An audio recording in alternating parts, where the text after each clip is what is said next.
Do you think the bank is just a massive safety deposit box holding your money for you? That misconception is making you poorer every day because the reality is that banks are doing business with phantom money.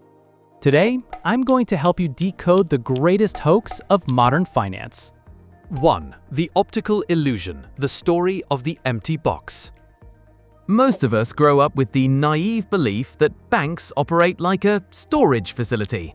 You bring $10,000 to deposit, the bank puts it in the vault, and when someone comes to borrow, the bank gives them those exact bills.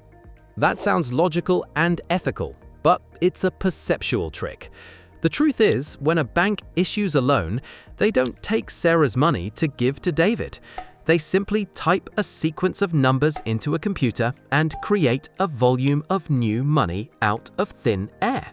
There are no printing presses whirring, no armored trucks moving cash, just numbers dancing across a screen. Many people feel outraged, arguing this is a massive-scale fraud. Why are they allowed to lend money they don't actually possess? This is the foundation of the fractional reserve system that runs the entire world. If you don't grasp this, you'll forever wonder why you work so hard, yet your money keeps losing value. 2. The operating mechanism, capital and liquidity. Let me tell you the story of a guy named David who opened a lending shop. David had 10 units of capital saved up his whole life, known as owner's equity. He loaned Michael 100 units based only on a debt slip, even though he only had 10 units in his pocket. You'll ask, what if Michael spends those 100 units? Where does David get the actual cash to cover it? This is where we must clearly distinguish two concepts that many people, even finance professionals, often confuse: capital and liquidity. Capital is like the bulletproof shield used to compensate if the borrower defaults on the debt. Liquidity is like the water flowing through a pipe, the actual cash used for payouts when customers want to withdraw. Banks create loan money, creating deposits, but they still need a certain amount of cash, reserves, to facilitate transfers to other banks. If a bank lends too carelessly and depletes its cash reserves, it will face a liquidity crisis.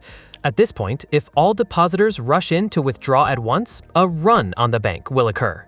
That is why banks cannot infinitely print money as rumored. They are limited by the amount of reserves and the system's rules of engagement.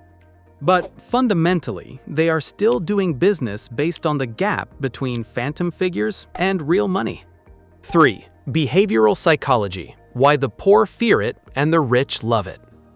This system creates an extremely dangerous side effect called inflation. When credit expands, the amount of money in the economy increases, but the volume of goods does not keep pace. The result is skyrocketing prices, and those who hoard cash, as our parents and grandparents often taught us, will suffer the most losses. A psychological trap appears here called loss aversion. The average person would rather leave money sitting dormant in the bank for paltry returns than invest it due to the fear of risk.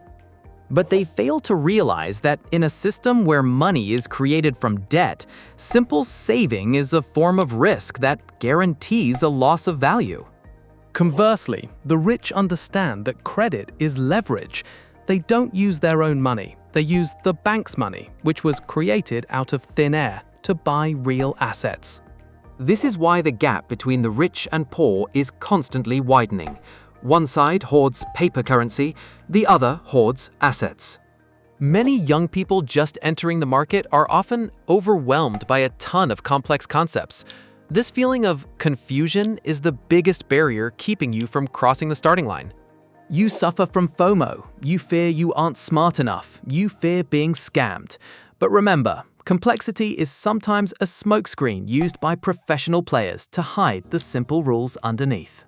4. The actionable solution. Don't fight it, ride the current. Instead of sitting there complaining that the system is unfair or a scam, learn how to use it. Understand that when banks pump money in, asset prices, stocks, real estate, usually rise due to the cheap money effect.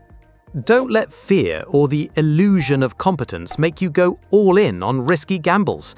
Start simple. Gradually shift from being a cash holder to an asset holder.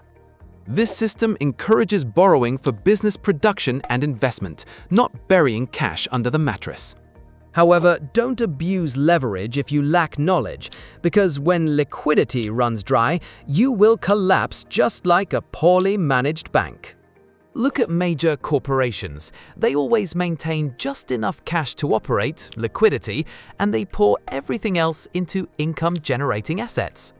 That is the mindset of advanced personal finance management, balancing safety with the rate of growth.